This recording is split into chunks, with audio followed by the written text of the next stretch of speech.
De repente, Honório olhou para o chão e viu uma carteira. Ninguém o viu, salvo uma mulher que estava à porta de uma loja e que, sem o conhecer, lhe disse rindo: "Olhe se não dá por ela, perdi-a de uma vez." É verdade? Para avaliar a oportunidade dessa carteira, é preciso saber que Honório tem de pagar amanhã uma dívida, 400 e tantos mil réis, e a carteira trazia o bojo recheado. A dívida não parece grande para o homem da posição de Honório, que advoga, mas todas as quantias são grandes ou pequenas segundo as circunstâncias.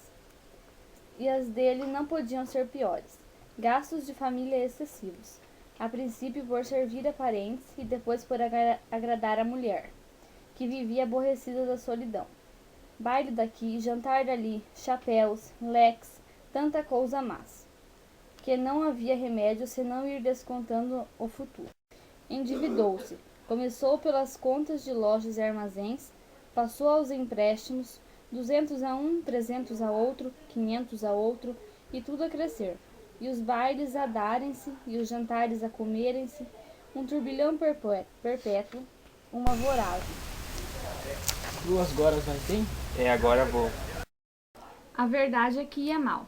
Poucas causas de pequena monta e constituintes remissos. Por desgraça, perdera ultimamente um processo com que fundara grandes esperanças. Não só recebeu pouco, mas até parece que ele lhe tirou alguma coisa da reputação jurídica. Em todo caso, andavam mofinas nos jornais. Dona Amélia não sabia de nada. Ele não contava nada à mulher. Bons ou maus negócios, não contava nada a ninguém. Fingia-se tão alegre como se nadasse em um mar de prosperidades. Quando Gustavo, que ia todas as noites à casa dele, dizia uma ou duas pilhérias, ele respondia com 3 e 4. E depois ia ouvir os trechos de música alemã que Dona Amélia tocava muito bem ao piano, e que o Gustavo escutava com indivisível prazer. Ou jogavam cartas, ou simplesmente falavam de política. Um dia a mulher foi achá-lo dando muitos beijos à filha, e viu-lhe os olhos molhados. Ficou espantado. "O que foi, Honório?" Nada. Compreende-se que era o medo do futuro e o horror da miséria. Mas as esperanças voltavam com facilidade. A ideia de que os dias melhores tinham de vir dava-lhe conforto para a luta. Estavam com 34 anos. Era o princípio da carreira. Todos os princípios são difíceis. E toca a trabalhar, a esperar, a gastar, pedir fiado ou emprestado, para pagar mal e a más horas. A dívida urgente de hoje são os malditos 400 e tantos mil réis de carros.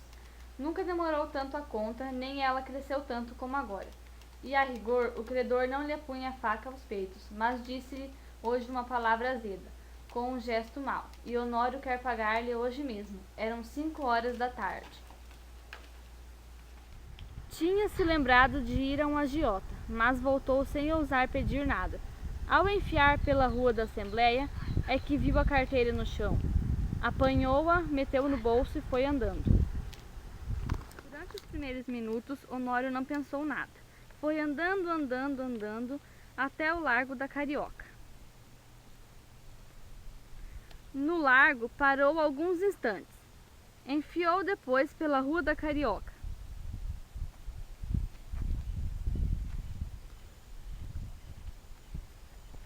Mas voltou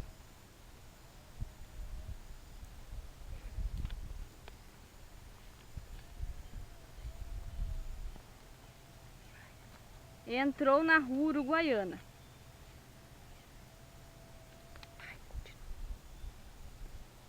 Sem saber como, achou-se daí a pouco no Largo de São Francisco de Paula. E ainda, sem saber como, entrou em um café. Pediu alguma coisa e encostou-se à parede, olhando para fora. Tinha medo de abrir a carteira. Podia não achar nada, apenas papéis e sem valor para ele. E esta era a causa principal das reflexões.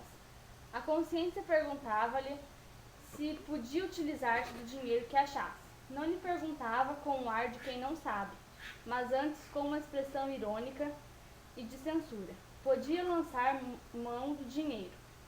e ir pagar com ele a dívida. Eis o ponto. A consciência acabou por lhe dizer que não podia, que devia levar a carteira à polícia, ou anunciá-la, mas tão depressa acabava de lhe dizer isto. Vinham os apuros da ocasião e puxavam por ele, e convidavam-no a ir pagar a cachoeira. Chegavam mesmo a dizer-lhe que se fosse ele que a tivesse perdido, ninguém iria entregar-lhe a insinuação que lhe deu ânimo. Tudo isso antes de abrir a carteira. Tirou-a do bolso, finalmente, mas com medo, quase às escondidas. Abriu-a e ficou trêmulo. Tinha dinheiro, muito dinheiro. Não contou, mas viu 2 notas de 200 mil réis, algumas de 50 e 20. Calculou uns 700 mil réis, ou mais. Quando menos 600. Era a dívida paga. Eram menos algumas despesas urgentes. Honório teve tentações de fechar os olhos, correr a cachoeira, pagar e, depois de paga a dívida, adeus, reconciliar-se-ia consigo. Fechou a carteira e, com medo de a perder, tornou a guardá-la. Mas dali a pouco tirou-a outra vez e abriu-a com vontade de contar o dinheiro. Contar para quê?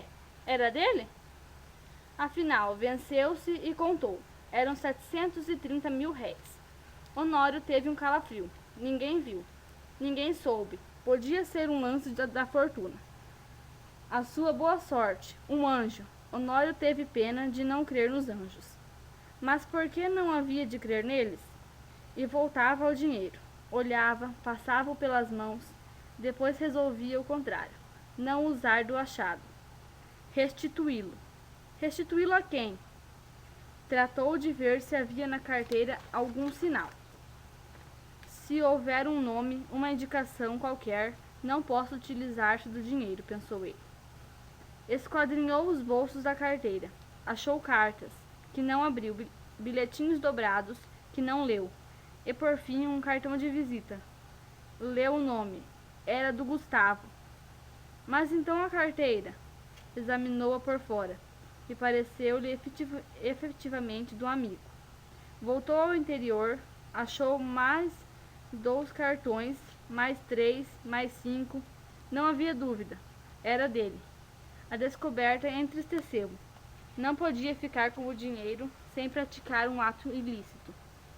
E naquele caso doloroso ao seu coração, porque era em danos de um amigo. Todo o castelo levantado esborou-se como se fosse de cartas. Bebeu a última gota de café sem parar, que estava frio. Saiu e só então, que era quase noite. Caminhou para casa. Parece que a necessidade ainda lhe deu uns 2 empurrões, mas ele resistiu. Paciência, disse ele consigo. Verei amanhã o que posso fazer. Chegando a casa, já ali achou o Gustavo um pouco preocupado, e a própria Dona Amélia o parecia também. Gustavo, não lhe falta alguma coisa? Nada. Nada? Por quê? Meta a mão no bolso. Falta minha carteira. Sabe se alguém achou? Eu achei.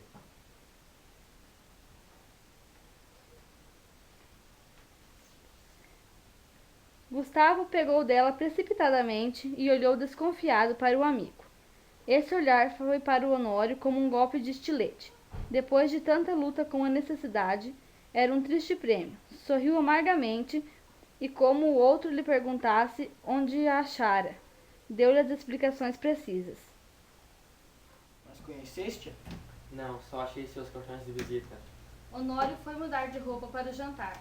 Então Gustavo sacou novamente a carteira, abriu-a e foi a um dos bolsos. Tirou um dos bilhetinhos, que o outro não quis abrir nem ler, e estendeu-o a Dona Amélia, que, ansiosa e trêmula, rasgou-o em 30 mil pedaços. Era um bilhetinho de amor.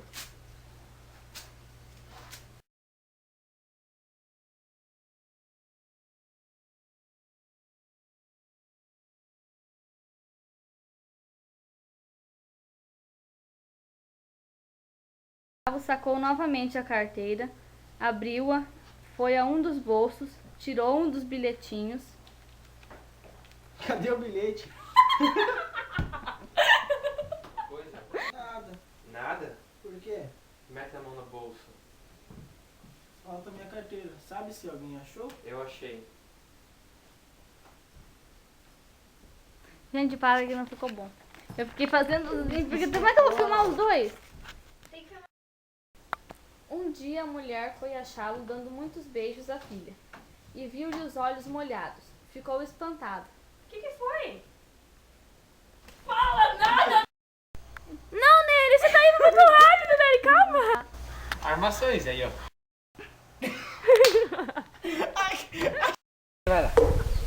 Gira, onde você vai?